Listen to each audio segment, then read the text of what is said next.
నమస్తే. Welcome to Andhra Prabha. నేను Manaswini. AP రాజధాని అమరావతిలో వరుస అగ్ని ప్రమాదాలు కలకలం సృష్టిస్తున్నాయి. యాదృచ్ఛికమో, కాకతాళీయమో తెలియదు కానీ వెనువెంటనే అగ్ని ప్రమాదాలు జరగడం, అన్నింటా ఒకే రీతిలో ప్రమాదాలు ఉండటం చూస్తుంటే పలు అనుమానాలకు తావిస్తోంది.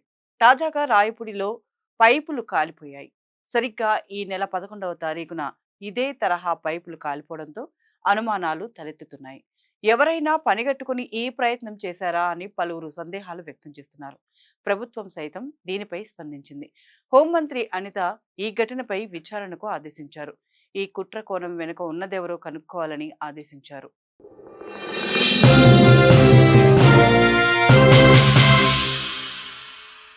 రాజధాని అమరావతిలో రాత్రి రాయపూడి సమీపంలో ప్రిన్సిపల్ సెక్రటరీల భవనాల వద్ద నిర్మాణ ప్రాంగణంలో తాజా ఘటన చోటు చేసుకుంది.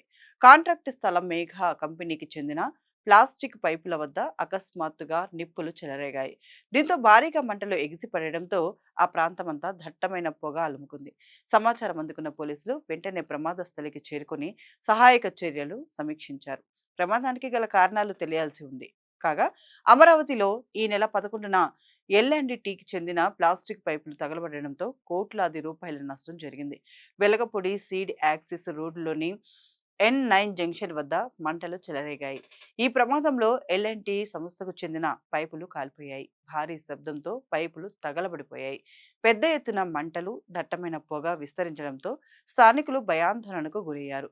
ఆ పరిసర ప్రాంతమంతా నల్లని పొగ కమ్మేసింది. ఈ రెండు ఘటనల్లోనూ సారూప్యత కనిపిస్తోంది. ప్రస్తుతం రాజధాని ప్రాంతంలో నిర్మాణ పనులు వేగంగా జరుగుతున్నాయి. మూడేళ్లుగా తొలి దశ నిర్మాణ పనులు పూర్తి చేయాలనే లక్ష్యంతో అధికారులు పనిచేస్తున్నారు. ఈ క్రమంలోనే నిర్మాణ పనులను Amaravati growth infrastructure corporation limited అధికారులు ఎప్పటికప్పుడు పరిశీలన చేస్తున్నారు. Amaravati government complex infra GAD1, GAD2 iconic టవర్ల నిర్మాణ పనులు వేగంగా సాగుతున్నాయి. మరోవైపు అమరావతిలో ఇంటర్నేషనల్ ఎయిర్పోర్ట్, అంతర్జాతీయ cricket stadium, sports city, Amaravati quantum valley వంటి ప్రతిష్టాత్మక నిర్మాణాలను చేపట్టేందుకు ప్రభుత్వం ప్రణాళికలు రచిస్తుంది. ఇందుకోసం అమరావతిలో రెండో విడత భూ సమీకరణ కూడా చేపడుతుంది. 16,600 ఎకరాలను రెండో విడత ల్యాండ్ పూలింగ్ ప్రక్రియలో సమీకరించనున్నారు. భూ సమీకరణకు ఆసక్తి చూపని రైతుల భూములను ల్యాండ్ పూలింగ్ విధానంలో కాకుండా భూసేకరణ ద్వారా చేపట్టాలని ఆంధ్రప్రదేశ్ ప్రభుత్వం నిర్ణయించింది. ఇలా ఒకవైపు నిర్మాణాలు, మరోవైపు భూసేకరణకు ప్రణాళికలు రచిస్తున్న సమయంలో భారీ అగ్ని ప్రమాదాలు సంభవించడం పలు ఆందోళనలకు దారితీస్తోంది. ఇక ఈ విషయంపై హోంమంత్రి అనిత స్పందించారు. రాజధాని అమరావతిపై ఎవరు కుట్రకు పాల్పడినా ఉపేక్షించేది లేదని హెచ్చరించారు. అమరావతిలో వరుసగా అగ్ని ప్రమాదాలు చోటు చేసుకోవడం, అది కూడా ఒకే తరహాలో జరుగుతుండడంపై విచారణకు ఆదేశించినట్లు తెలిపారు.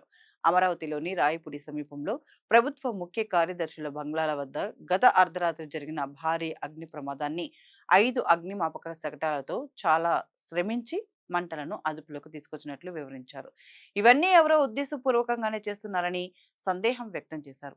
గతంలో రాజధాని అమరావతి నిర్మాణాన్ని ఓర్వలేక అరటి తోటకు నిప్పు పెట్టిన ఉదాహరణలు ఉన్నాయని ఆమె గుర్తు చేశారు. ఈ ప్రమాదంపై పోలీసు శాఖ అన్ని కోణాల్లో విచారణ చేస్తోందని మంత్రి అనిత వివరించారు. దీంతో విచారణలో ఏం తేలనుందన్నది తెలియాల్సి ఉంది. అమరావతిలో అగ్ని ప్రమాదాలు చాలా ఆందోళనకరం. రాజధాని నగరం ఏపీ భవిష్యత్తుకు చాలా ముఖ్యం. రాష్ట్రం విడిపోయిన తర్వాత ఆర్థికానికి చాలా కీలకమైన హైదరాబాద్ను ఏపీ కోల్పోయింది. కొన్ని దశాబ్దాలుగా ఉమ్మడిగా అభివృద్ధి చేసుకున్న నగరం చేజారిపోయింది. తక్కువ బడ్జెట్తో కొత్త రాష్ట్రం ఏర్పాటైంది. అలాంటి రాష్ట్రానికి రాజధాని చాలా కీలకం. రాష్ట్రం విడిపోయి ఇప్పటికీ పుష్కర కాలం గడిచినా పూర్తి స్థాయి రాజధాని లేదు. ఇప్పుడిప్పుడే నిర్మాణాలు పుంజుకుంటున్నాయి. అలాంటి సమయంలో ఇలా అగ్ని ప్రమాదాలు జరగడం ఆందోళన కలిగించే అంశమే.